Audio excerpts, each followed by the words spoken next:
وعلیکم السلام ورحمۃ اللہ وبرکاتہ۔ سوال ہے کہ دو نمازوں کو اکٹھا کر کے پڑھنے کی کب کب اجازت ہے؟ اس کا جواب یہ ہے کہ اللہ تبارک و تعالیٰ نے نمازوں کے پڑھنے کے لیے متعین اوقات بنائے ہیں، جیسا کہ قرآن پاک میں اللہ تعالیٰ نے فرمایا ان الصلاۃ کانت علی المؤمنین کتابا موقوتا۔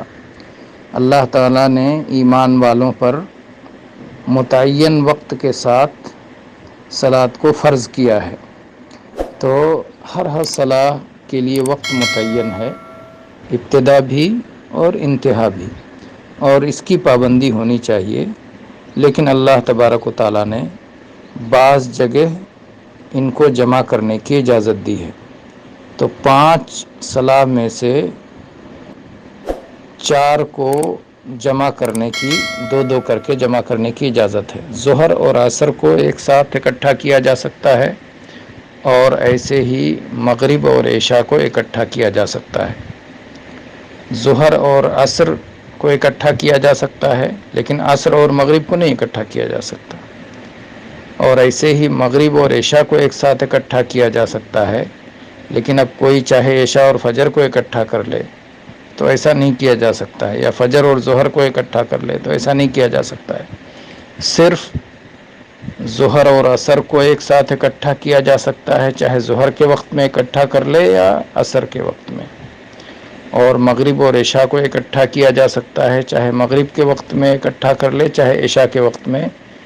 اگر پہلے کے وقت میں اکٹھا کیا جائے تو اسے جمع تقدیم کہا جاتا ہے، اور اگر آخری کے وقت میں اکٹھا کیا جائے تو اسے جمع تاخیر کہا جاتا ہے۔ اور اگر پہلے کو آخری وقت میں اور دوسرے کو اول وقت میں کر کے اکٹھا کیا جائے تو اس کو جمع سوری کہا جاتا ہے۔ یعنی جمع کی 3 شکل ہوئی، ایک جمع تقدیم اور ایک جمع تاخیر اور ایک جمع سوری۔ بہرحال اس میں بہت تفصیل ہے اور دلائل وغیرہ کی بہت تفصیل ہے اس میں، ہم مختصراً صرف ہم کب کب جو ہے جمع کیا جا سکتا ہے اور اس کا اختصار سے بیان کر رہے ہیں۔ سب سے پہلی چیز تو یہ ہے کہ عرفات کے میدان میں نبی کریم صلی اللہ علیہ وسلم نے حج کے موقع پر جمع کیا ہے، آپ سے ثابت ہے۔ اس لیے جب حاجی عرفات کے میدان میں ہوں تو ان کو ظہر اور عصر کو ظہر کے وقت میں اکٹھا پڑھ لینا سنت ہے۔ تو یہ پہلی چیز ہو گئی، اور دوسری چیز ہو گئی مزدلفہ کے میدان میں عرفہ سے واپس آتے ہوئے جب حاجی مزدلفہ پہنچیں تو مغرب اور عشاء کو ایک ساتھ عشاء کے وقت میں پڑھ لینا سنت ہے۔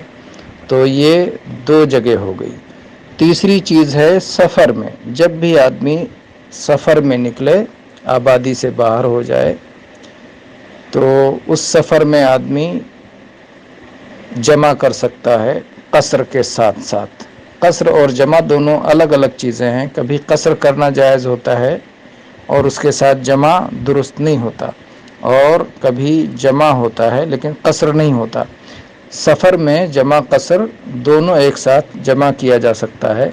تو سفر میں بھی اللہ کے نبی کریم صلی اللہ علیہ وسلم جب آبادی سے باہر نکل جاتے تھے اور اس کے بعد جب تک آپ واپس مدینہ نہیں پہنچ جاتے تھے تب تک آپ قصر کیا کرتے تھے اور جمع بھی کرتے تھے۔ بس یہ اختلاف ہے کہ جب سفر جاری رہتا تھا تبھی جمع کرتے تھے یا پڑاؤ ڈالنے کے باوجود جمع کرتے تھے، تو جاری رہنے کی حالت میں تو اختلاف نہیں ہے، لیکن پڑاؤ ڈالنے کے بارے میں اختلاف ہے، اور صحیح بات یہ ہے کہ پڑاؤ ڈالنے کے وقت بھی جمع کیا جا سکتا ہے، اللہ عالم۔ تو یہ ایک سبب رہا۔ اسی طرح سے جو ہے بیمار کے لیے جمع کے تعلق سے وہ حدیث ہے جو صحیح مسلم میں آئی ہے کہ رسول اللہ صلی اللہ علیہ وسلم نے ظہر و عصر اور مغرب و عشاء کو مدینہ میں کسی خوف اور بارش کے بغیر جمع کیا۔ صحیح مسلم اور اس کے علاوہ حدیث کی کتابوں میں یہ روایت ہیں، ساری روایت کو اکٹھا کر کے یہ جو ہے معنی بنتا ہے. یا تو اس میں کہا گیا ہے کہ اللہ کے نبی صلی اللہ علیہ وسلم نے مدینہ میں کسی خوف کے بغیر اور کسی سفر کے بغیر کیا. تو اس کا مطلب کہ خوف کی حالت میں جمع کرنا صحابہ میں معروف تھا اور سفر کی حالت میں بھی جمع کرنا معروف تھا. اب یہاں جو آپ نے جمع کیا، اہل علم نے کہا کہ اس کی وجہ شاید یہ تھی کہ آپ بیمار تھے اور اس لیے آپ نے جمع کر لیا. یا بعض اہل علم نے کہا کہ اس کی وجہ یہ تھی کہ بارش ہو رہی تھی.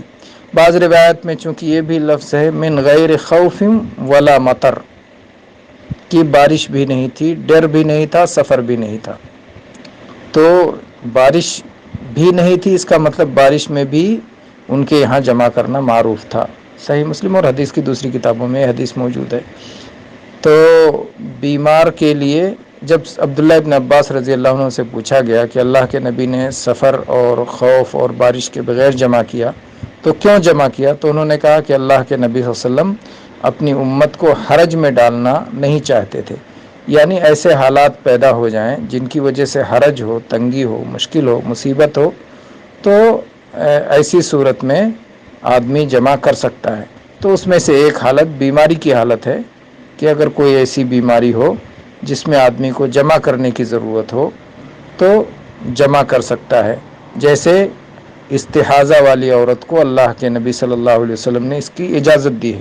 استحاضہ وہ عورت جس کا حیض کا خون بگڑ جائے اور اس کو حیض کے بعد بھی اس کو خون جاری رہے، تو اللہ کے نبی صلی اللہ علیہ وسلم نے اسے اجازت دی ہے کہ وہ 2 صلات کو اکٹھا جمع کر کے پڑھ لے.